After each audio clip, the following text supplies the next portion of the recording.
ఏది అయినా చెయ్యి ఆచి చికెన్ మసాలా. ముఖ్యమంత్రి రేవంత్ రెడ్డి గవర్నర్ శివప్రతాప్ శుక్లాతో భేటీ కానున్నారు. గవర్నర్ కోటా ఎమ్మెల్సీల విషయంపై చర్చించనున్నారు. పెండింగ్ లో ఉన్న 2 గవర్నర్ కోటా ఎమ్మెల్సీల పేర్లు ఆమోదించాలని కోరనున్నట్లు తెలుస్తోంది.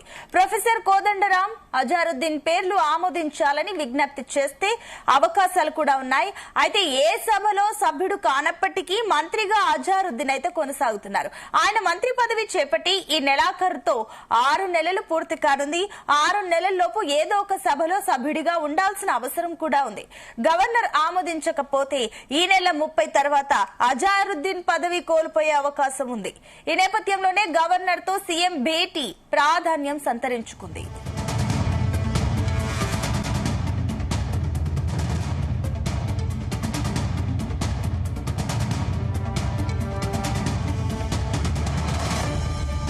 ఇదే అంశానికి సంబంధించి మరిన్ని డీటెయిల్స్ మా కరెస్పాండెంట్ వేణుగోపాల్ అందిస్తారు. Venugopal, good morning. ముఖ్యమంత్రి రేవంత్ రెడ్డి గవర్నర్ శివప్రతాప్ శుక్లాతో ఈ రోజు సమావేశం కానున్నారు. ముఖ్యంగా ఈ రోజు ఈ సమావేశంలో ప్రధానంగా గవర్నర్ కోటా ఎమ్మెల్సీల విషయంపై చర్చించబోతున్నారు. ఇప్పటికే రాష్ట్రంలో పెండింగ్ లో ఉన్న 2 గవర్నర్ కోటా ఎమ్మెల్సీల పేర్లు ఆమోదించాలని చెప్పి కూడా గవర్నర్ ను కోరనున్నట్లు మనకు సమాచారం. ఇక ఇప్పటికే ఈ 2 స్థానాలకు కూడా ప్రొఫెసర్ కోదండరాం అలాగే అజారుద్దీన్ పేర్లను ఆమోదించాలని ఇప్పటికే గవర్నర్ కి కూడా ముఖ్యమంత్రి తరఫున కోరడం జరిగింది. అయితే ఈ విషయమై ఇప్పటికే చాలా రోజులుగా పెండింగ్ లో ఉన్నటువంటి సమస్యను త్వరగా పరిష్కరించాలని చెప్పి గవర్నర్ తో భేటీ సందర్భంగా ముఖ్యమంత్రి రేవంత్ రెడ్డి కోరే అవకాశం ఉంది. ఇక ఏ సభలో సభ్యుడు కాకపోయినప్పటికీ కూడా మంత్రిగా అజారుద్దీన్ ని జూబ్లీహిల్స్ ఉప ఎన్నికల సమయంలో ప్రమాణ స్వీకారం చేయించారు. ఇక దాదాపు మంత్రిగా ఎంపిక చేసి కూడా 6 నెలలు పూర్తి కాబోతోంది. ఈ నెలాఖరుతో ఖచ్చితంగా ఏదో ఒక సభలో సభ్యుడిగా ఉండాల్సినటువంటి అవసరం ఉంది.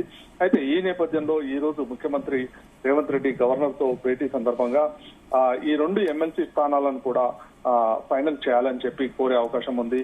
ఇక ఏదైతే ఈ గవర్నర్ కోటాలో ఉన్నటువంటి ఎమ్మెల్సీ స్థానాల విషయంలో గవర్నర్ కూడా ఒక నిర్ణయం తీసుకోకపోతే ఈ నెల 30 తర్వాత మంత్రి అజారుద్దీన్ తన పదవి కోల్పోయే అవకాశం ఉంటుంది. కాబట్టి ఖచ్చితంగా ఈ నెలాఖరు లోపట ఈ గవర్నర్ కోటా విషయమే తేల్చాలని చెప్పి కూడా రేవంత్ రెడ్డి ఈ రోజు గవర్నర్ తో భేటీ సందర్భంగా కోరే అవకాశం ఉంది. అయితే వేణుగోపాల్, ఒకటి అజారుద్దీన్ అంశం కూడా ఒకటి హైలైట్ గా నిలుస్తుంది. ఎందుకంటే కూడా 6 నెలల సమయం గడువు పూర్తి కావస్తుంది కాబట్టి ఈ విషయంలో ఒక సస్పెన్స్ ఉంది. నిజంగానే అజారుద్దీన్ కి ఈసారి కన్ఫర్మ్ అవుతుందా? ఏదో ఒక సభలో ఎంటర్ కావాలి కాబట్టి ఏంటి దీనికి సంబంధించిన డీటెయిల్స్? అయితే ఇప్పటికే గవర్నర్ కోటాలో 2 స్థానాలు ఖాళీగా ఉన్నాయి. అందులో రాష్ట్ర ప్రభుత్వం ఇప్పటికే 2ని కూడా ఎంపిక చేయడం జరిగింది. ఇందులో ప్రొఫెసర్ కోదండరాం అలాగే మంత్రిగా ఉన్నటువంటి అజారుద్దీన్ పేర్లను ఇప్పటికే రాష్ట్ర ప్రభుత్వానికి పంపించడం జరిగింది. అయితే దీనికి సంబంధించి గవర్నర్ నిర్ణయం తీసుకోవాల్సి ఉంది. చాలా రోజులుగా కూడా ఈ 2 ఎమ్మెల్సీ స్థానాలకు సంబంధించి పెండింగ్ లో ఉన్నటువంటి పరిస్థితి ఉంది. అయితే ఖచ్చితంగా కూడా ఈ నెలాఖరు లోపు ఈ 2 స్థానాలపై ఒక నిర్ణయం తీసుకోవాలని గవర్నర్ ని ముఖ్యమంత్రి కోరబోతున్నారు. ఒకవేళ అజారుద్దీన్ విషయంలో ఎలాంటి నిర్ణయం రాష్ట్ర గవర్నర్ తీసుకోకపోతే మాత్రం ఖచ్చితంగా తన మంత్రి పదవికి రాజీనామా చేయాల్సినటువంటి అవసరం ఏర్పడుతుంది. ఎందుకంటే మంత్రిగా ఉండాలి అంటే ఏదో ఒక సభలో ఒక సభ్యుడిగా ఉండాల్సిన అవసరం ఉంది. అయితే ప్రస్తుతం ఎమ్మెల్సీ కోటాలు ఖాళీగా ఉన్నందున ఆ కోటాలో అజారుద్దీన్ ని ఎమ్మెల్సీగా చేసి ఇక మంత్రిగా కంటిన్యూ చేయాలని చెప్పి ఇటు ముఖ్యమంత్రి రేవంత్ రెడ్డి భావిస్తున్నారు. ఈ నేపథ్యంలో ఈ రోజు గవర్నర్ కూడా ఇదే అంశంపై ప్రధానంగా కోరబోతున్నారు. ఈ 2 ఎమ్మెల్సీ స్థానాలు చాలా రోజులుగా పెండింగ్ లో ఉన్నాయి కాబట్టి వీటిపై త్వరగా ఒక నిర్ణయం తీసుకోవాలని చెప్పి కూడా కోరే అవకాశం ఉంది. అయితే అసలు విషయం ఏదైతే అజారుద్దీన్ కి 6 నెలలు గడిచినా కూడా ఇంతవరకు కన్ఫర్మ్ కాకపోవడానికి ఏమైనా రీజన్స్ ఉన్నాయి? ఎందుకు ఇంత డిలే అవుతుంది? అయితే ఈ 2 ఎమ్మెల్సీ స్థానాలకు సంబంధించి గతంలో 2 పేర్లు సిఫారసు చేయడం జరిగింది ముఖ్యమంత్రి రేవంత్ రెడ్డి. అయితే అందుకు సంబంధించి కూడా గవర్నర్ అప్పుడు వారిపై నిర్ణయం త్వరగా తీసుకోలేదు.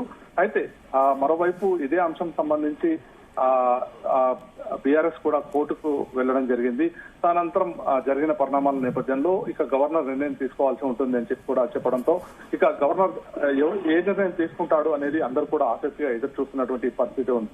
ఇక ఈ రోజు ఏదైతే ముఖ్యమంత్రి గవర్నర్ తో కలిసి రాష్ట్రంలో రాజకీయ పరిస్థితులు అలాగే రాష్ట్రంలో ఉన్నటువంటి పరిస్థితులన్నీ వివరించే అవకాశం ఉంది. అదే సందర్భంలో ఇటు ఈ 2 ఎమ్మెల్సీ స్థానాలకు సంబంధించి కూడా ఒక నిర్ణయం తీసుకోవాలి ఖచ్చితంగా. ఎందుకంటే ఈ నెలాఖరుతో మంత్రిగా ప్రమాణ స్వీకారం చేసి కూడా 6 నెలలు పూర్తి కాబోతుంది అజరుద్దీన్. కాబట్టి అజరుద్దీన్ కి అవకాశం కల్పించాలంటే ఖచ్చితంగా ఒక నిర్ణయం తీసుకోవాలన్నటువంటి అవసరం అయితే ఉంది. Right, thank you.